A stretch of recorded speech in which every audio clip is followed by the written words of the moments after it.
مدینے سے گزر رہے ہیں، ایک بوڑھے صحابی رسول کو دیکھا، ہم ان کا احترام کرتے ہیں بھائی، لیکن دیکھا کہ وہ نماز پڑھنے کی تیاری کر رہے ہیں اور وضو کر رہے ہیں، مگر وضو کا طریقہ صحیح نہیں۔ ان بچوں نے دیکھا تو اب واجب ہے کہ ان کو بتائیں کہ صحیح وضو کا طریقہ کیا ہے، لیکن اسلام کا میں بتا رہے ہیں کہ انسان کو غلطی کی طرف متوجہ کیا جائے تو اس کا طریقہ کیا ہوتا ہے۔ بزرگ کو ذلت کا احساس نہ ہونا چاہیے۔ یہاں پر بھی یہ بات آپ سن لیجئے کہ میں کیا کروں۔ کچھ لوگ یہ کہہ دیتے ہیں کہ دونوں بچے آگے بڑھے اور دونوں بچوں نے کہا اے نانا کے صحابی، آپ ہم دونوں کو تو پہچانتے ہیں۔ کہا ہم پہچانتے کیوں نہیں ہیں، آپ حضور کے فرزند ہیں۔ کہا کہ ہم دونوں میں اختلاف ہو گیا ہے، میں کہتا ہوں کہ ان کا وضو غلط ہے، یہ کہتے ہیں کہ میرا وضو غلط ہے۔ نو، بالکل نہیں، یہ نہیں کہا، یہ نہیں کہا، یہ کہا کہ ہم دونوں میں یہ بحث ہو رہی ہے، میں کہتا ہوں میرا وضو صحیح ہے، یہ کہتے ہیں میرا وضو صحیح ہے۔ غلطی کی نسبت معصوم امام کی طرف نہیں دی جا سکتی۔ اس لیے دونوں بچوں نے کہا کہ میں کہتا ہوں میرا وضو صحیح ہے، یہ کہتے ہیں میرا وضو صحیح ہے، دونوں کے صحیح ہے۔ ہم آپ کے سامنے بیٹھ کر وضو کرتے ہیں، آپ دیکھ کر بتا دیں کہ ہم دونوں کا وضو، ہم دونوں میں سے کس کا وضو صحیح ہے۔ دونوں بچوں نے بیٹھ کر وضو کیا۔ عصمت اور امامت کے طریقوں میں فرق نہیں ہوتا۔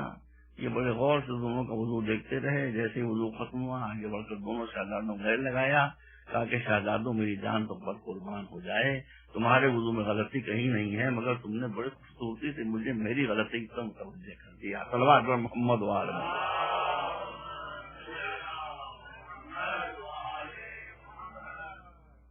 دیکھا آپ نے، بوڑھا صحابی ہے، ہم اس کا احترام کرتے ہیں، لیکن بتائیے ایسوں کا ہم ہدایت کیسے لیں کہ بوڑھے ہو گئے مگر وضو میں غلطی ہو رہی ہے۔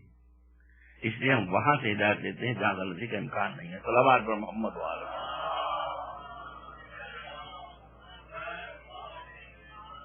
بس ایک آدھ واقعہ بچوں کی معرفت کے لیے عرض کر رہا ہوں۔ ابو سفیان مکے کا سردار، صلح حدیبیہ کے بعد اسی کی طرف سے معاہدہ توڑا گیا، لیکن اسے اندیشہ ہوا کہ اب پیغمبر کی طاقت بہت بڑھ چکی ہے، اگر انہوں نے حملہ کیا تو ہم برداشت نہیں کر سکیں گے۔ لہٰذا دوڑا دوڑا مدینے آیا، اور آنے کے بعد رسول سے کہا کہ اس کا جو پیس ٹریٹی ہوئی تھی رینیول ہو جائے۔ حضور نے انکار کر دیا۔ مختلف صحابہ کرام کے پاس گیا، انکار کر دیا۔ مولا علی کے پاس آیا، آپ نے بھی خوبصورتی کے ساتھ انکار کر دیا۔ دیکھیے توجہ فرمائیے گا، توجہ فرمائیے گا۔ ایک بچہ فرعون کی گود میں تھا، ایک بچہ فرعون کی گود میں تھا۔ فرعون نے اپنی گود میں بچے کو لیا۔ ظاہر ہے کہ فرعون کے دل میں، قرآن نے کہا ہے وَأَلْقَيْتُ عَلَيْكَ مَحَبَّةً مِّنِّي، میں نے تیری محبت پیدا کر دی تھی۔ تو کفر کے دل میں ایمان کی محبت، جذباتی محبت پیدا ہو سکتی، جذباتی محبت پیدا ہو سکتی ہے، مگر ایمان کے دل میں کفر کی محبت نہیں پیدا ہو سکتی۔ اور کیا آپ نے اب لیے ہوئے ہیں، تمام تاریخیں آپ پڑھ لیں۔ جناب موسیٰ کے بچپنے کا عالم ہے، آپ نے اس کی داڑھی پکڑ کے، اتنے چھوٹے گود میں داڑھی پکڑ کے جو گھونسا مارا اس کے منہ کے اوپر، تو اس کا منہ ٹیڑھا ہو گیا، اور اس نے فوراً حکم دیا کہ اسے قتل کر دیا، بچہ خطرناک معلوم ہوتا ہے۔ وہ پورا واقعہ آپ کے سامنے ہوگا۔ یہاں بھی صورتحال یہی کہ جب مولا علی نے بھی انکار کر دیا تو امام حسن آ رہے تھے گھٹنوں چڑھتے ہی، سال ڈیڑھ سال کم رہی ہو۔ یہ پہچانتا نہیں تھا، یعنی یہ تو پہچانتا تھا کہ علی کا فرزند ہے، لیکن جانتا نہیں تھا، پہچانتا نہیں تھا کہ یہ امامت کا حامل ہے۔ مذاق قرآن کے انداز سے کہا حسن تم ہی اپنے نانا سے سفارش کر دو۔ بس بچے کا رخ مڑ گیا، اس کی طرف مڑ کے آئے گھٹنے چلتے ہوئے، اور وہی کیا جو موسیٰ نے کیا۔ آ کر داڑھی پکڑی، داڑھی پکڑنے بعد کہا کہ تو اگر لا الہ الا اللہ کہہ دے ابھی چل کر نانا سے سفارش کر۔ اس کا مطلب ہے کہ اگر ایمان لیا ہے تو سفارش کرنے کا، سفارش قبول کرنے کا مستحق ہو سکتا ہے، جب تک ایمان نہ لائے ایمان والا کافر کی سفارش نہیں کر سکتا۔ صلوات پر محمد و آل محمد۔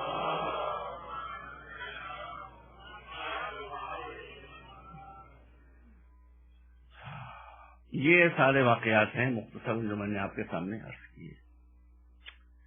اب دو مسئلے ہیں، مجلسیں جو ہیں، میں نے کیا تھا آپ سے کہ مجلسیں اسٹیڈیم ہیں یا اسکول ہیں، تو آپ نے خود کہا تھا اسکول ہے، اسٹیڈیم نہیں ہے، یہاں چوبے چھکے لگنے کی ضرورت ہے، یہاں ہمارے معلومات میں اضافہ ہونا چاہیے. تو میں دو باتیں آج آپ کے سامنے کہنا چاہتا ہوں تاکہ جو دو مس انڈرسٹینڈنگ پیدا کی جاتی ہیں وہ پیدا نہ ہونے پائیں.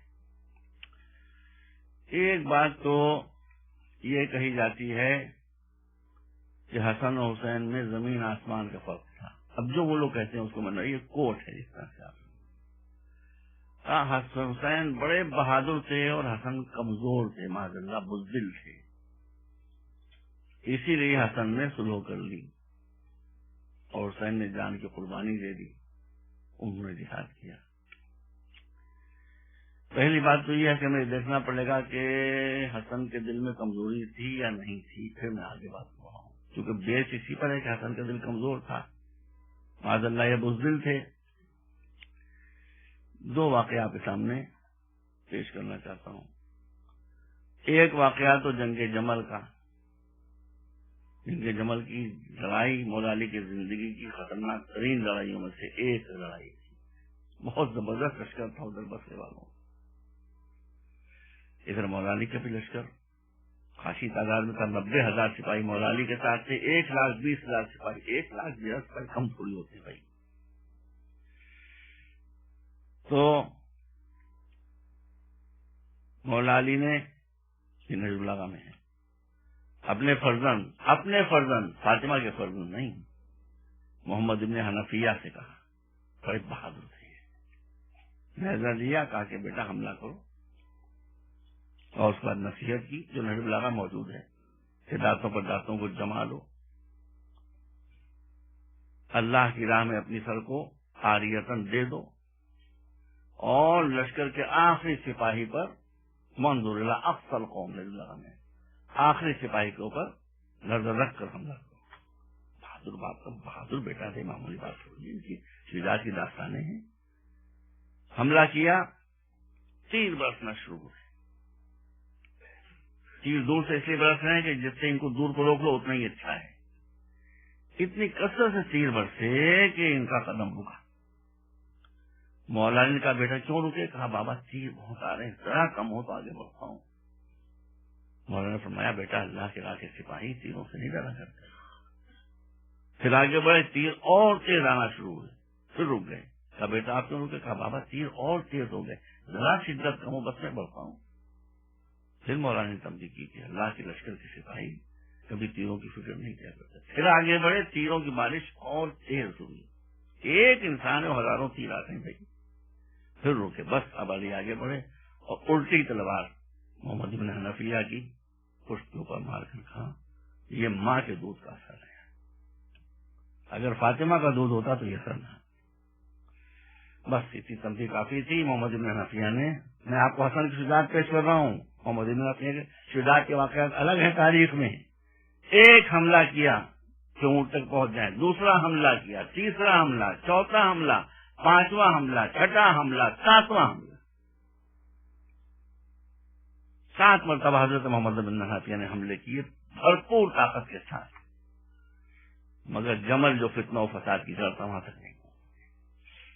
آخر پلٹ کر واپس آئے اور سینہ پہنچ رہے تھے کہ امام حسن آگے بڑھے. آگے بڑھنے کے بعد بھائی کے ہاتھ سے نیزہ لیا، اور نیزہ لینے کے بعد جب حملہ کیا تو پہلے ہی حملے میں جمل تک پہنچ گئے. یہ ہے کم و بیش 1,20,000 سپاہیوں کی دیوار کو توڑنا ایک آدمی کے بس کی بات نہیں ہے. تاریخ کو پڑھیے. پہنچ گیا، جانے کے بعد آپ نے نیزہ اس اونٹ کے مارا اور پھر جنگ کا خاتمہ ہوا تھوڑی سی سب. یہ ہے حسن کی شجاعت. سلو کے بعد جس سے سلو ہوئی تھی وہ مدینے میں آیا، اور آنے کے بعد دربار لگایا. دربار لگانے کے بعد خزانے کا منہ کھول دیا، لوگوں کا ایمان بکنے لگا، بادشاہ خریدنے لگا. ایک آیا، دوسرا آیا، تیسرا آیا، چوتھا آیا، پانچواں آیا، چھٹا آیا، ساتواں آیا، آٹھواں آیا. امام حسن نہ آئے. بلایا، جب بلایا تو بہت عذر و معذرت کے بعد آپ تشریف لائے۔ ان بزرگوار کا حلم مشہور ہے، وہ حلم بھی سیاسی حلم ہے، وہ فوربیئرنس بھی پولیٹیکل ہے۔ امام حسن کو دیکھ کر غصہ آ گیا، کہا کہ تم جان کے دیر میں اس لیے آئے ہو کہ میرا خزانہ خالی ہو جائے اور میں تمہیں کچھ نہ دے سکوں، اور پھر لوگ تمہارے ساتھی مجھے بدنام کریں کہ میں نے تمہیں کچھ نہیں کیا۔ میرا خزانہ خالی ہونے والا نہیں، بے شک خالی ہونے والا نہیں ہے۔ حلال کا ہوتا تو خالی ہو جاتا، حرام کا دیر سے۔ بلا کر منشی سے پوچھا ہم نے کتنا روپیہ بانٹا آپ تک، کتنے درہم بانٹے؟ اس نے جوڑ ڈال کے بتایا اتنے، فلاں کو اتنے، فلاں کو اتنے، فلاں کو اتنے، فلاں کو اتنے، ٹوٹل اتنا۔ کہا جتنا سب کو دیا گیا تھا اتنا اکیلے لا کر ان کو دے دو۔ درہم و دینار کا انبار لا کر تھیلیوں کی شکل میں امام کے سامنے رکھ دیا گیا۔ جب رکھ دیا گیا تو اکڑ کر اس نے کہا کہ حسن یاد رکھنا میں ہند کا بیٹا ہوں۔ کس ماں پر ناز ہو رہا ہے ذرا غور کیجیے، کس ماں پر ناز ہو رہا ہے؟ میں ہند کا بیٹا، ماں خاموش رہے۔ اس کے بعد جب ماں اٹھ کے جانے لگے تو اس کا غلام آگے بڑھا اور آگے بڑھ کر اس نے جوتیاں سیدھی کر دی۔ امام نے اشارہ کیا کہ ساری تھیلیاں اٹھا لے اور کہا کہ میں فاطمہ کا بیٹا ہوں۔ جو بھرے ہوئے دربار میں ایک ڈکٹیٹر کو اس طرح سے جواب دے، اس کا دل کمزور نہیں ہو سکتا۔ اسی دربار امام تشریف فرما تھے کہ اس نے عقل کر اپنے دربار کو دیکھا اور دربار کو دیکھنے کے بعد کہا کہ یا حسن انا خیر منک، اے حسن میں آپ سے بہتر ہوں، میں آپ سے بہتر ہوں۔ امام نے فرمایا معاذ اللہ ان اقول انا خیر منک، خدا کی پناہ اگر میں یہ کہوں کہ میں تو اس سے بہتر۔ خوش ہو گیا کہ دباؤ میں آ گئے، مگر امام نے کہا کہ بات تو پوری ہو جانے دے۔ کہا پوری بات کیا ہے؟ کہا کہ خدا کی پناہ میں اگر کہوں کہ میں تجھ سے بہتر، اس لیے کہ بہتری کا کمپیریزن وہاں ہوتا ہے جہاں دو چیزیں ایک جنس کی ہوں، ایک کیٹیگری کی ہوں۔ میری جنسی دوسری ہے، تیری جنسی دوسری ہے۔ جس طرح سے اللہ نے تجھ کو ہر فضیلت سے بچایا ہے، اسی طرح سے مجھ کو ہر معصیت سے بچایا۔ میرا تیرا کوئی مقابلہ ہی نہیں ہے۔ صلوات بر محمد و آل محمد۔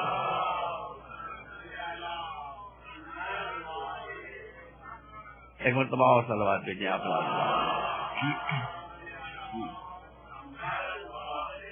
یہ تمہید میں نے آپ کے سامنے اس لیے عرض کی کہ آپ سمجھ لیں کہ حسن کا دل کمزور نہیں تھا، علی کا لال کمزور نہیں ہو سکتا، فاطمہ کا بیٹا کمزور دل کا مالک نہیں۔ تب ان کا مگر پھر آپ تو کہتے ہیں کہ اماموں کے بیہیویئر میں ہو، کردار میں ہو، کیریکٹر میں فرق نہیں ہوتا، جو ایک کرتا ہے وہی دوسرا کرتا ہے، جو دوسرا کرتا ہے وہی پہلا کرتا ہے، جو پہلا کرتا ہے وہی دوسرا کرتا ہے۔ پھر یہاں تو فرق ہو گیا۔ حسن نے سلو کی، حسین نے جنگ کی۔ بس توجہ سنیے گا، یہاں پر زبان کا مسئلہ ہے ذرا اردو کی۔ آپ لوگ آئے ہوئے زمانہ ہو چکا ہے، اردو تھوڑی لنگڑی ہو گئی آپ لوگ، لیکن آپ سمجھ لیں گے۔ میں کہتا ہوں کہ اگر کوئی شخص دکھا دے کہ حسن کا کردار اور تھا اور حسین کا کردار اور تھا، تو پھر میں نہ ان کو امام مانوں گا نہ ان کو امام مانوں گا۔ میرا عقیدہ یہ ہے کہ امامت کے راستے بدلہ نہیں کرتے۔ پھر وہ شخص اکڑ کر کہے گا مگر یہاں تو بدلے۔ ہسٹوریکل فیکٹ یہ ہے کہ امام حسن نے سلو کی اور ہسٹوریکل فیکٹ یہ ہے کہ امام حسین نے جنگ کی۔ میں نے کہا نہیں، یہی تو فیکٹ نہیں ہے۔ امام حسن نے سلو نہیں کی تھی، امام حسین نے جنگ نہیں کی تھی۔ ایک ذرا سی بات آپ کے سامنے عرض کر دوں، امام حسن کے پاس وہاں سے بلینک پیپر آیا تھا کہ جو لکھ دو، ساری شرطیں ہم کو منظور ہیں۔ امام نے جو شرطیں لکھ کر بھیجی اس کو منظور کر لیا گیا۔ اب اس کی پابندی کی گئی یا نہیں کی گئی وہ بات الگ ہے۔ تو سلو کون کر رہا ہے؟ ادھر سے پیپر آ رہا ہے، ادھر سے پیپر آ رہا ہے۔ امام حسن نے کوئی نہیں دکھا سکتا کہ امام حسین نے کہا مجھ سے سلو کر لو، میں جنگ نہیں کر سکتا۔ ادھر سے آفر ہوا، اس کو ایکسپٹ کیا امام حسن نے۔ آپ حضرات ماشاءاللہ خیر کو مجلس سنتے رہتے ہیں، آپ نے سنا ہوگا کہ شب عاشور تک امام کوشش کرتے رہے کہ عزت کی شرطوں کے اوپر لشکر یزید سے سلو ہو جائے، مگر ہر پیشکش کو امام کی ٹھکرایا گیا۔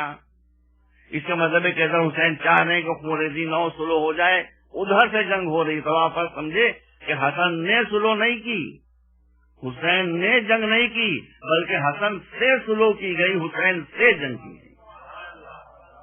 یعنی امامت اپنے راستوں کو نہیں بدل رہی تھی، حکومت اپنے راستوں کو بدل رہی تھی. صلوات بر محمد و آل محمد.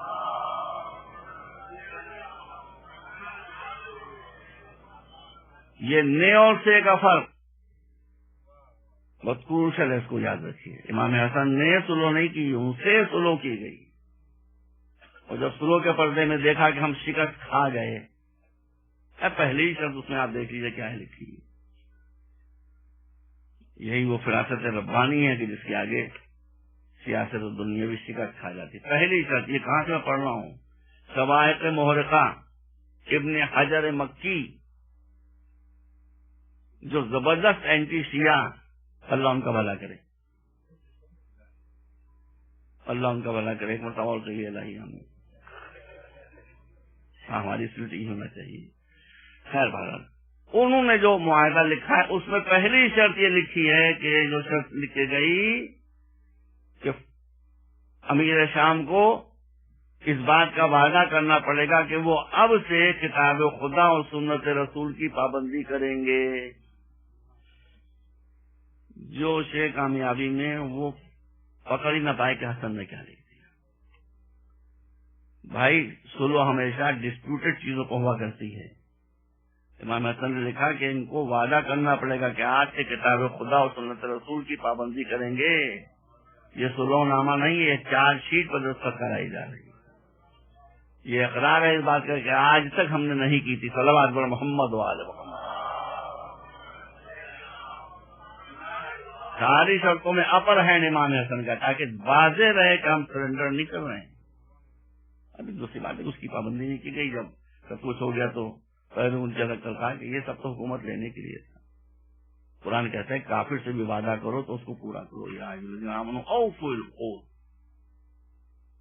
یہاں کل ایمان کے فرزند سے خبرداری کی جاتی ہے. ایک تو یہ بات. دوسری بات یہ کہی جاتی ہے کہ امام حسن نے شادیاں بہت کی. اس کی وجہ بھی بتائی جاتی ہے.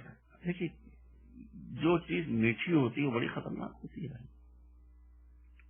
میٹھی چیزوں سے بچا کیجیے گا. ہاں وہ ڈائبٹیز ہو جاتی ہے اس سے. اب کیا کہا جاتا ہے کہ اس میں فرزند رسول کی غلطی نہیں تھی بھائی، اس میں ان کی غلطی تھوڑی تھی. کیا تھا بھائی؟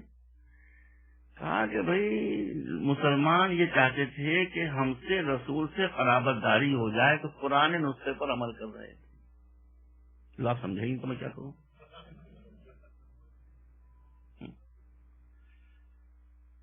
ہر آدمی اپنی لڑکی لیے کھڑا تھا کہ ہاں ہماری لڑکی شادی کر لو، ایک ہی دن کے لیے کر لو. کیوں؟ تاکہ رسول سے سسرالی رشتہ ہو جائے. ایک دن کا صحیح مگر رشتہ ہو جائے. اس کی وجہ بھی بتائی جاتی کہ ان کی غلطی نہیں، وہ لوگ پیچھے پڑ رہے تھے. بھائی میں یہ کہتا ہوں کہ رسول کے تو 2 نواسے تھے تو سارا ریلا حسنی پہ کہا ہوتا بھائی. ابھی حسین بھی تو تھے، ان پر یہ ریلا کیوں نہیں ہوا؟ اس کا مطلب یہ سب فیبریکیٹڈ باتیں ہیں. چونکہ امیر شام سے امام سے جنگ ہوئی تھی، اس لیے کیریکٹر اسیسینیشن کے لیے امام حسن کے کیریکٹر کو گرایا جا رہا. بالکل اندھا بھی اس کو دیکھ لے گا. تو انہوں نے کہا کہ امام حسن نے بہت زیادہ شادیاں کی. میں نے پوچھا کتنی شادیاں کی؟ پڑھا میں نے یہاں تک ہے کہ 300 شادیاں کی. میرے خدا. سنا میں نے یہ ہے کہ کچھ روایتوں میں 700 کا بھی لفظ میں نے پڑھی. I not responsible for that. سنا ہے میں نے. پڑھا میں نے یہ ہے کہ بعض کتابوں میں ہے کہ امام حسن نے 300 شادیاں کی. میں نے آپ کے سامنے کلکتے کا واقعہ پڑھا تھا نہیں پڑھا تھا؟ بتائیے تھوڑا. نہیں پڑھا تھا؟ اچھا تو سن لیجیے. بالکل سچا واقعہ ہے. چند برس پہلے کا. ہمارے یہاں ایک بہت مسلمانوں کا ادارہ ہے، اس میں سب مسلمانوں کے سارے فرقے شامل ہیں. یہاں تک کہ مہدوی فرقے کی بھی نمائندگی ہے. مہدوی فرقہ حیدرآباد ضلع پایا جاتا ہے، آپ معلوم ہوگا. اس کے آدمی کتنے ماننے والے 2-4-5 ہزار ہوں گے، ان کا بھی نمائندہ ہے. اس میں چھوٹا ہی نہیں ہے کوئی. وہ اس سے بڑا کوئی مسلمانوں کا پلیٹ فارم نہیں. گورنمنٹ بلاؤ سے دبکتی ہے. اس کا سالانہ جلسہ ہو رہا تھا کلکتے میں. مجھے جانا تھا وہاں کے اوپر. فلائٹ کا بہت لیٹ ہو گئی. فلائٹ پہنچی 3 بجے دن کے بجائے 11 بجے رات کو. اب میں کیا تو مجبوری کی بات تھی. چنانچہ مجھے جس گھر میں ٹھہرایا گیا تھا ہمارے یہاں یہ مسئلہ نہیں ہے، ساری ہمارے شیعہ سنی والا مسئلہ نہیں ہے. وہ ایک سنی صاحب تھے، ان کے یہاں مجھے ٹھہرایا گیا تھا. میں چلا گیا، پڑھے لکھے آدمی تھے، ٹھہرا، گلاب فیملی تھی. اب وہ سامنے کرسی پر وہ بیٹھے ہیں، ادھر کرسی میں بیٹھا ہوں. ان کی ایج ہوگی 55-50 کی. یوں ہی باتوں میں پڑھے لکھے آدمی دکھائی دیتے. میں نے باتوں پوچھ لیا کہ آپ کے ماشاءاللہ بھائی بہن کتنے ہیں؟ کیا جواب آیا پتا ہے آپ کو؟ جب میں نے کہا آپ کے بھائی بہن کتنے؟ کہنے الحمدللہ 52. میں کرسی سے گرتے گرتے بتا رہا. میں نے کہا واٹ ڈو یو مین؟ چلے یس سر 52. میں نے کہا بھائی یہ ایک ماہ سے اتنے بچے نہیں دے سکتی. چلے یس آپ صحیح کہہ رہے ہیں. میرے پاپا نے الحمدللہ 11 شادیاں کی. تو 11 شادیوں سے تو 52 بچے نکل آئے بھائی. امام حسن نے 300 شادیاں کی تو کتنے بچے ہونا چاہیے؟ کتنے ہونا چاہیے تھا؟ اب میں یہاں پر چیلنج کر رہا ہوں، مجھے معلوم ہے کہ انٹرنیٹ پر جا رہی ہے میری اسپیچ. بڑے بڑے اسکالرس کو عالم اسلام کے چیلنج کر رہا ہوں، پڑھ کے اچھی طرح سے. 300 شادیاں کی تھی تو سب وقت تھوڑی تھی بھائی.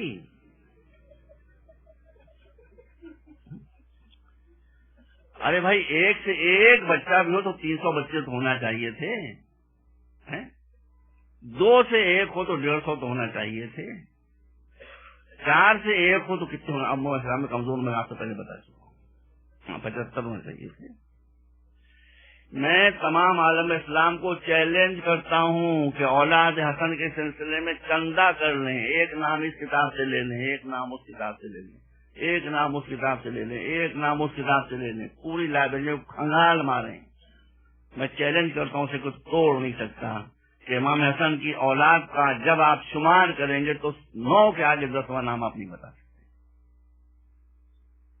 9 کے آگے 10واں نام، جبکہ مولا علی کے 18 بیٹے تھے لیکن امام حسن کی ٹوٹل اولادیں 9.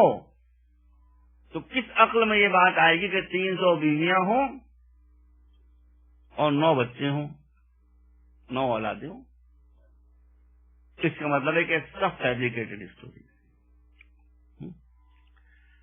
ایک بات اور بتا دوں، دیکھیے بیک گراؤنڈ یہ بتائی جا رہی ہے کہ لوگ رسول سے رشتہ داری قائم کرنا چاہتے تھے، اس بنا پر آ کے کہتے ہماری بیٹی شادی کر لی، ہماری بیٹی شادی کر لیجیے. اس کا مطلب ہے کوئی چھپانے والی بات نہیں تھی، اعلان کرنے والی بات تھی. اب دوسرا چیلنج سن لیجیے. دوسرا چیلنج، کوئی آدمی 9 بچوں سے زیادہ امام کی اولاد کے نام نہیں گنوا سکتا، اور کوئی آدمی 11 عورتوں سے زیادہ امام حسن کی بیویوں کا 12واں نام کوئی بتا نہیں سکتا کہ 12ویں عورت فلاں تھی. مطلب کیا آپ نے؟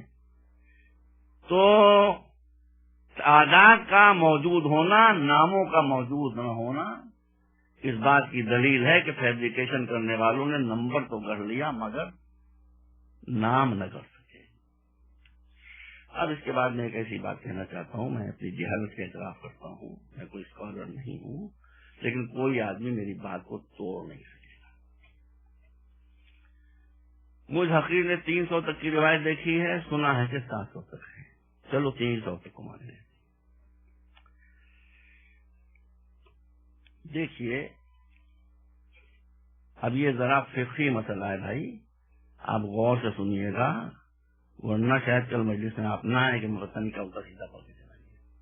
میں صحیح پڑھ رہا ہوں، آپ کنفیوز نہ ہوئیے گا، ذرا توجہ سے سنیے. ایک آدمی ہے زید، فرض کیجیے، اس نے آج ایک شادی کی، شامت آئی ہوئی تھی، کل دوسری شادی کر لی.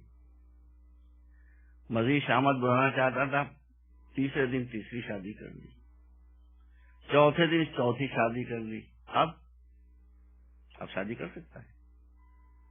اب قرآن کا پہرا بیٹھا ہوا ہے، اب قرآن کا پہرا بیٹھا ہوا، مثنا و ثلاث و رباع، 4 کے آگے آدمی شادی نہیں کر سکتا. کیوں بھائی؟ یہ سمجھ میں آ گیا نا آپ کے؟ میں رکوع کے پیش کر رہا ہوں کیونکہ فقہی مسئلہ ہے، آپ لوگوں کو فقہیات سے آپ کا ربط زیادہ نہیں ہے، اس لیے میں تھم کے پیش کر رہا ہوں کہ 4 دن میں آدمی 4 شادیاں کر سکتا ہے. اب ایک آدمی 5ویں شادی کرنا چاہتا ہے تو کیا کرے؟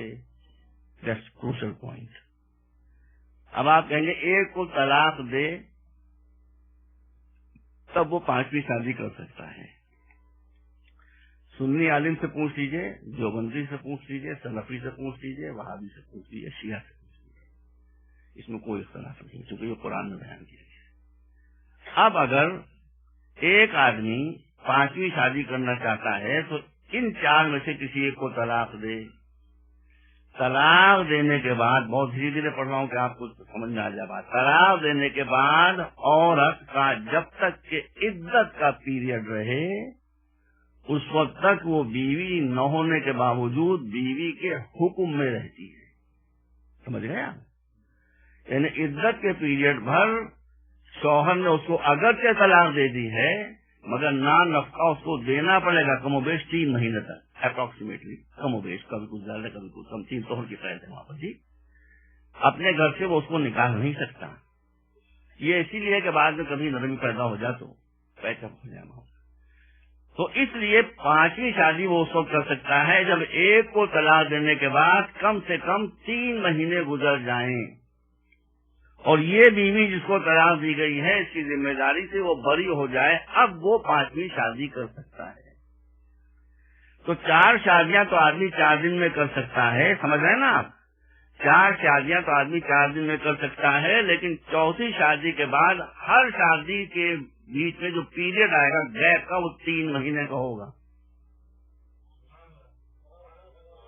سمجھ گیا؟ 3 مہینے کا گیپ لازمی اس کو دینا پڑے گا ہر نئی شادی کرنے کے لیے، اگر اس کو سوائے شادی کے دوسرا کوئی کام نہیں ہو. اگر وہ خالی تلا بیٹھا ہوگا میں خالی شادیاں کروں گا شادیاں کروں گا شادیاں کروں گا، تب بھی پھنسا ہوا ہے کہ 4 بیویاں تو 4 دن میں لا سکتا ہے. 5ویں بیوی کے بعد، 4تھی بیوی کے بعد ہر بیوی کے لانے میں 3 مہینے کا کم سے کم گیپ اس کو دینا پڑے گا. اس حساب سے اگر آپ جوڑیں تو 300 شادیاں کرنے کے لیے جو ڈیوریشن چاہیے ہوتا ہے وہ کم سے کم 75 سال کا ہوتا ہے. امام حسن کی ٹوٹل زندگی ہے 47 سال. یہ مسلمات میں سے ہے کہ آپ نے پہلی شادی کی ہے 22 سال کی عمر میں. 47 سال کی عمر میں آپ کو شہید کر دیا گیا. اس کا مطلب ہے کہ کل 25 برس کا ڈیوریشن وہ ہے کہ جس میں آپ شادی کر سکتے ہیں، اور 300 شادیاں کرنے کے لیے کم سے کم 75 برس کا عرصہ لگتا ہے. یہ کہلاتا ہے ٹائم فیکٹر. جو تعداد گڑھی گئی ہے وہ اس ٹائم کے اندر ہو ہی نہیں سکتی ہے. صلوات پر محمد والے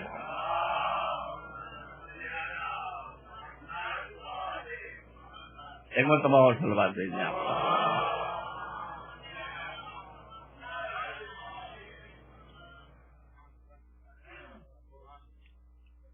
تو وہ اعتراض بھی صحیح نہیں ہے کہ امام حسن نے سلو کی،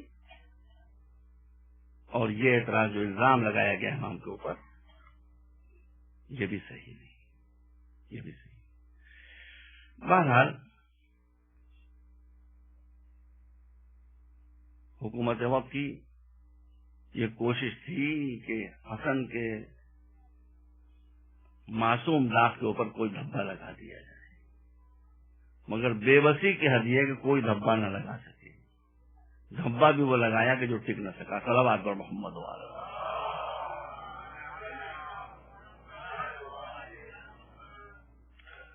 تو آپ رسول اللہ فرمائے کہ حسن و حسین سیدہ شباب اہل جنت. حسن حسین جوانان اہل جنت کے جو جنت میں جانے کے اہل ہیں ان کے سردار. حضرت ابو ہریرہ بوڑھے صحابی تھے.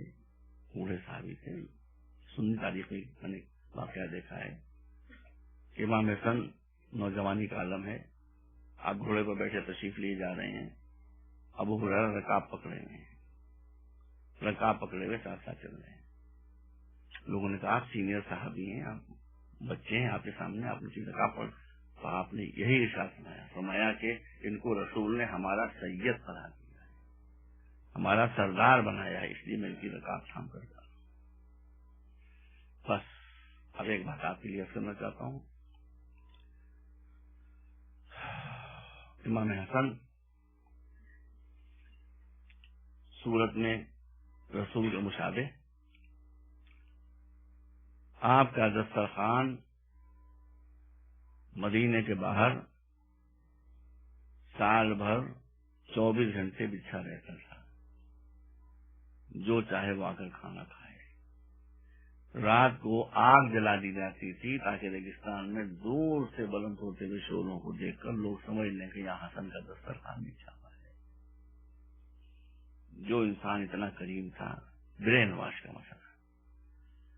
ایک آپ نے سنا ہوگا یہ واقعہ، ایک انسان جس کا برین واش کیا گیا تھا شام میں، اس نے شام سے لے کر مدینے تک سفر اس لیے اختیار کیا کہ یہاں آ کر امام حسن کی شان میں گستاخی کرے۔ برین واش کر دیا گیا تھا اس کی کیا غلطی؟ اس سے ملتا جلتا واقعہ محمد حسین علیہ السلام کے لیے بھی ہے۔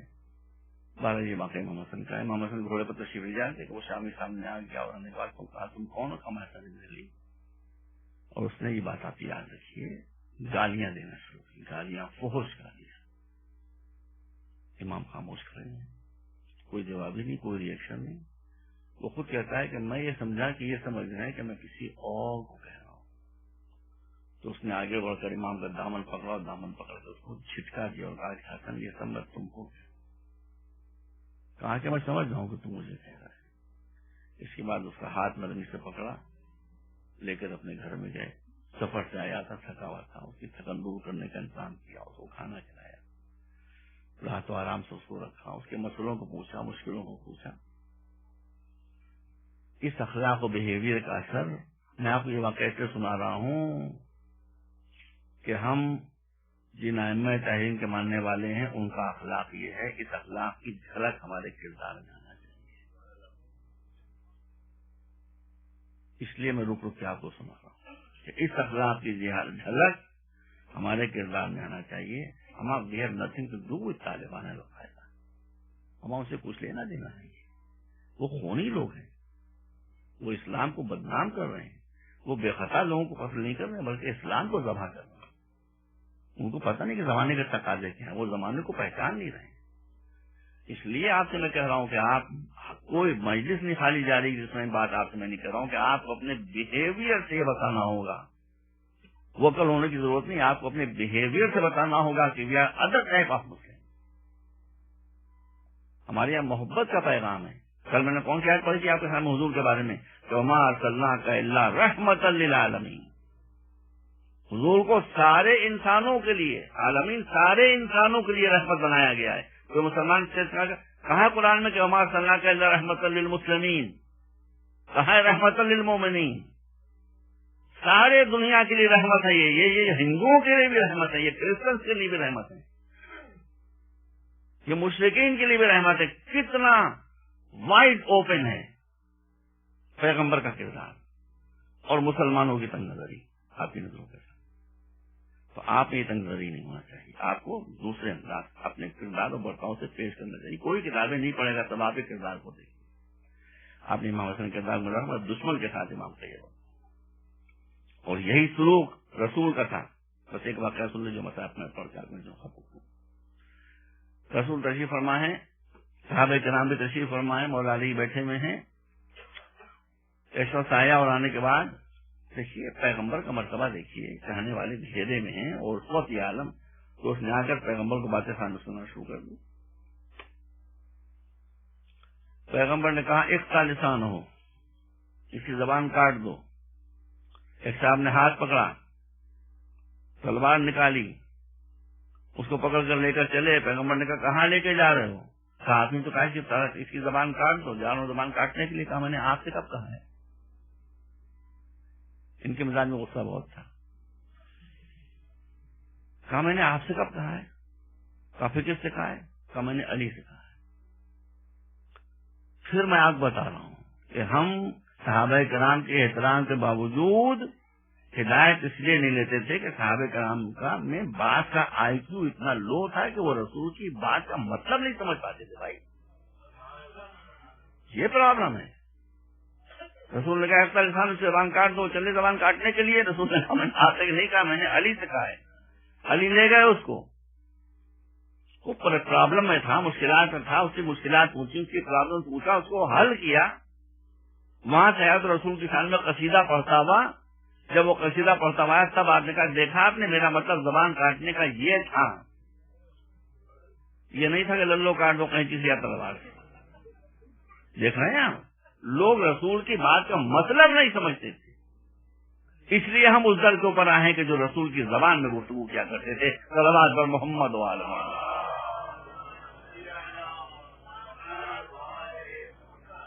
بس تو آپ کو ان ہستیوں سے سبق لینا پڑے گا اور اپنے کردار کو, گھر کے ماحول کو, سوسائٹی کے ماحول کو ایسا نقص سے درست رکھنا پڑے گا کہ آپ ایک ماڈل کی حیثیت دوسروں کے سامنے.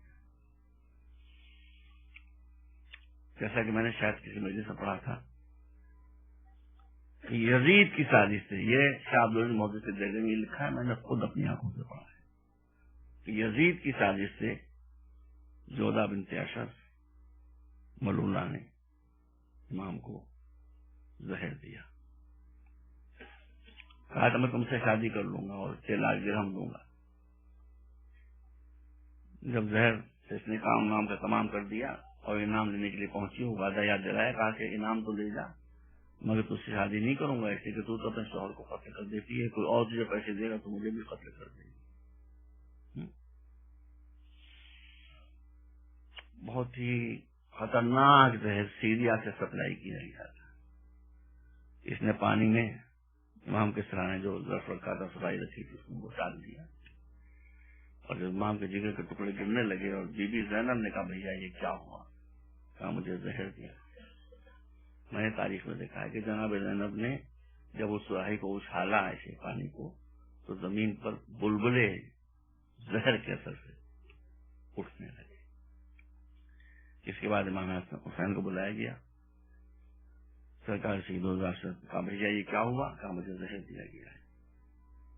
وہ میٹنگ الٹیاں ہوتی رہیں, جگر کے ٹکڑے گرتے رہے کٹ کر.